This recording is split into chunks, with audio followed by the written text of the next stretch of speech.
నందు ప్రియమైన సహోదరి సహోదరులకు యేసుక్రీస్తు నామములో శుభములు. దేవుని యొక్క మహాకృప మీకు కలుగును గాక. ఈరోజు దేవుడు మనకిచ్చిన మాట మత్తయి సువార్త 10వ అధ్యాయం 17-18 వచనాలు. మనుషులను గూర్చి జాగ్రత్త పడుడి, వారు మిమ్మును మహాసభలకు అప్పగించి తమ సమాజ మందిరములో మిమ్మును కొరడాలతో కొట్టింతురు. వీరికిని అన్యజనులకును సాక్షార్థమై నా నిమిత్తము మీరు అధిపతుల యొద్దకును రాజుల యొద్దకును తేబడుతురు. ఈ మాటలు మత్తయి సువార్తలో మనం చూస్తున్నాం. యేసయ్య తన యొక్క ప్రయాణంలో అనేక మందికి తెలియజేస్తూ ఎటువంటి వారు మీకు ఎదురవుతారు అనేది ఇక్కడ తెలియజేస్తున్నారు. ముఖ్యంగా శిష్యుల్ని 10వ అధ్యాయంలో అభిషేకించి అనేక ప్రాంతాలకు సువార్త పంపించినప్పుడు మీరు ఎవరెవరి గురించి జాగ్రత్తగా ఉండాలి అనే దాన్ని తెలియజేస్తూ ఇక్కడ అంటున్నారు కదా, మనుషులను గురించి జాగ్రత్త పడుడి అంటున్నారు. అంటే మనుషులు, మన చుట్టూ ఉన్న మనుషులు ఏం చేస్తారు అనేది ఇక్కడ మనకి తెలియజేస్తున్నమాట.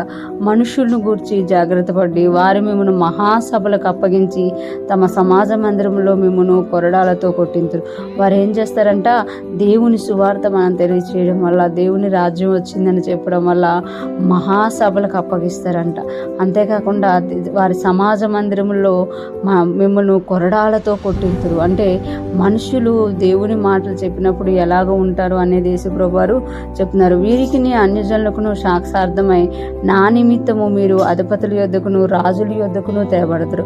అంటే ఒక్కొక్కసారి సువార్త నిమిత్తము అన్యజనులు వీరికి సాక్షార్థమై ఎక్కడి వరకు వెళ్తుంది అంటే అధిపతుల యొద్దకును రాజుల యొద్దకును వెళ్తారు మీరు అని శిష్యులకి తెలియజేస్తున్నట్లుగా మనం ఇక్కడ చూడగలమట.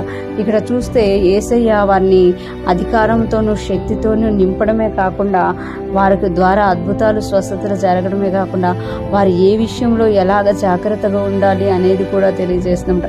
ముందే చెప్తున్నారు, మనుషులు ఇలాగ చేస్తారు, మీకు మహాసభలకు అప్పగిస్తారు, సమాజ మందిరాల్లో మిమ్మల్ని కొరడాలతో కొట్టిస్తారు, అన్యజనులకు సాక్షార్థమై మీరు అధిపతుల యొద్దకు రాజుల యొద్దకు తేబడతారు అని తెలియజేస్తున్నామట. అలాగ మీరు అప్పగింపబడినప్పుడు ఎలాగ మాట్లాడాలి, ఏం చెయ్యాలి, ఎలాగ బయటికి రావాలి అనేది చింతించొద్దు. ఎందుకు అనంటే మీ గురించి మీ తండ్రి ఆల్రెడీ వాటన్నిటినీ ఎప్పుడు ఏది మీకు కావాలో అది దేవుడు ఇస్తారు అని కూడా తెలియజేస్తున్నారు. ఈరోజు ఫ్రెష్ మన్నా వింటున్న ప్రతి ఒక్కరూ జ్ఞాపకం చేసుకోవాలి. కృత నిబంధన భక్తులుగా మనం అందరం కూడా దేవుని సువార్త పనిలో అందరం కూడా శిష్యులమై ఉన్నాము. సువార్త భారం కలిగిన వారుగా ఉన్నాము. కొన్నిసార్లు మనము దేవుని మాటలు తెలియచేసినప్పుడు ఆ మాటలకి చాలామంది మనకు వ్యతిరేకించవచ్చు, చాలామంది మనల్ని దూషించవచ్చు, కొన్నిసార్లు బాధించవచ్చు.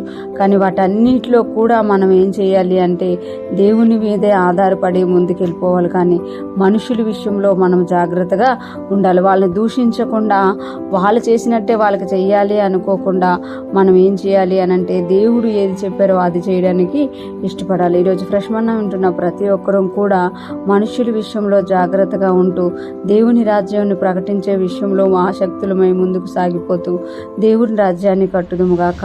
ఈ లోకంలో మనము దేవునికి మహిమకరముగా జీవిస్తూ అనేక మందికి ఆశీర్వాదకరముగా ఉందుముగాక. ఆమేన్.